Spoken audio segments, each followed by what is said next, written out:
বেজার এবং black member একটা লড়াই, রক্তক্ষয়ী এক যুদ্ধ। হানি বেজার হচ্ছে ভালুক অথবা বেজি শ্রেণীর একটি প্রাণী, ছোটোখাটো কিন্তু অসম্ভব সাহসী। আর ব্ল্যাক মাম্বা আমরা জানি বিশ্বের অন্যতম বিষধর সাপ।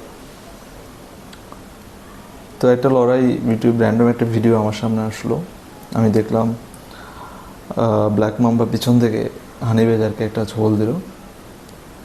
তো মানে যুদ্ধের শুরুতেই আমি কিন্তু পক্ষ নিয়ে নিলাম হানি বেজারের পক্ষ। কারণ তুই বেটা পিছন থেকে কেন তুই যার সাথে লড়াই করবি তাকে কেন অ্যাটাক করবি? তাছাড়া সাপ প্রাণীটি আমার একদমই অপছন্দ। আমি নিজেও সাপ অনেক ভয় পাই। তাছাড়া ছোটোখাটো একটা প্রাণী, তুই বুকে ভর দিয়ে হাঁটিস, তুই ছোবলে মানুষ মারা যায়, হাতি মারা যায়। মানে সাপের যে ছোবল সেটি আমার কাছে দাম্ভিকতা মনে হয় অনেক, মানে স্বৈরাচার টাইপস একটা ফিল দেয়। তো এই লড়াই শুরুতে আমি হানি বেজারের পক্ষে ছিলাম। তুমুল লড়াই হচ্ছে। ভিডিওটা ছিল 8-9 মিনিটের, তবে এটি আরও অনেক বেশি সময়ের ভিডিও নিচ্ছে, তারা কাটসাট করে এটা 8-9 মিনিট বানিয়েছে।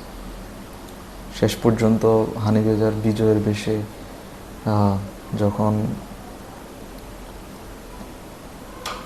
ব্ল্যাক মাম্বার মাথাটি চিবিয়ে খাচ্ছে, তখন আমার মানে একটা শান্তির ধারা বয়ে গেছে আমার শীত ধারা দিয়ে। কিছুক্ষণ পর দেখলাম মানে এতক্ষণ যুদ্ধে অনেক ছোবল সে খায় হানি বেজার, তো বিষের তাড়নায় সে কিন্তু মাটিতে লুটিয়ে পড়ে অজ্ঞান হয়ে যায়। তখন তার প্রতি মায়া আরও বহুগুণ বেড়ে যায়। তো এই ছিল ভিডিও। তো ইউটিউবে আমরা যখন ভিডিও দেখি তখন কি হয়, তখন সেম ক্যাটাগরির ভিডিওগুলোই আবার শো করে। তো ইউটিউব হয়তো বুঝতে পেরেছে কোনোভাবে আমি হানি বেজারের ভিডিও এখন খুব পছন্দ করছি।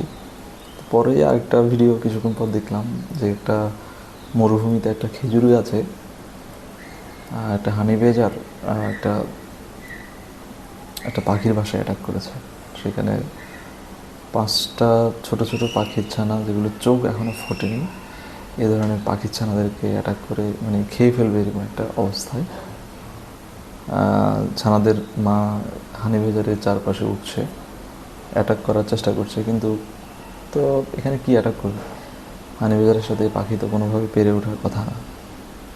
শেষ পর্যন্ত হানি বেজার তার কাজ করে ফেলেছে। হানি বেজারের এহেন কর্মকাণ্ড কিন্তু আমার মনে এখন খুবই ঘৃণার জন্ম দিয়েছে হানি বেজারের প্রতি। হানি বেজারকে ইচ্ছা মতো গালি দিলাম, কারণ ছোট্ট সব পাখির মা সে কিছুই করতে পারেনি। হানি বেজার তার বাচ্চাদেরকে খেয়ে ফেলেছে। এখানে আমার গালি দেওয়া ছাড়া আর আসলে বলার কিছু নেই। তো ভিডিও রাখার পর কিছুক্ষণ পর নিজে নিজে একটা চিন্তা মাথায় এলো যে আমি আমার নিজের মধ্যে যে দ্বিচারিতা সেটি নিয়ে অবাক।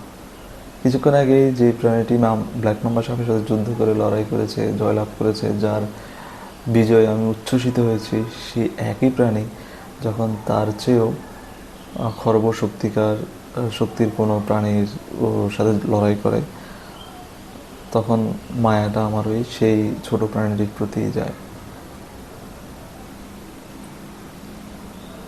তো আমার এই দ্বিচারিতা নিয়ে আমি নিজে একটু অবাক হলাম। এবং সাথে সাথে আমাদের যে বর্তমান সামাজিক বা রাজনৈতিক প্রেক্ষাপটে অনেকের মধ্যেই আমি এই বিষয়টি দেখতে পাই। মানে দেখলাম যে অনেক অনেক ভালো ভালো কথা বলছে, কিন্তু তাদের খারাপ বিষয়গুলো যখন সামনে আসে তখন তারা চুপচাপ থাকে বা ইনিয়ে বিনিয়ে বিভিন্নভাবে তারা বিষয়গুলোকে এড়িয়ে যায়। তো এই দ্বিচারিতার বিষয়ে আসলে আমরা হিউম্যান, এটা হতেই পারে, কোনো অস্বাভাবিক কিছু না। কিন্তু দ্বিচারিতা করে সুশীল সাজার যে বিষয়টি, সেটি হচ্ছে যে খুবই বিরক্তিকর এবং খারাপ বিষয়। আমার কাছে বিষয়গুলো ভালো লাগে না।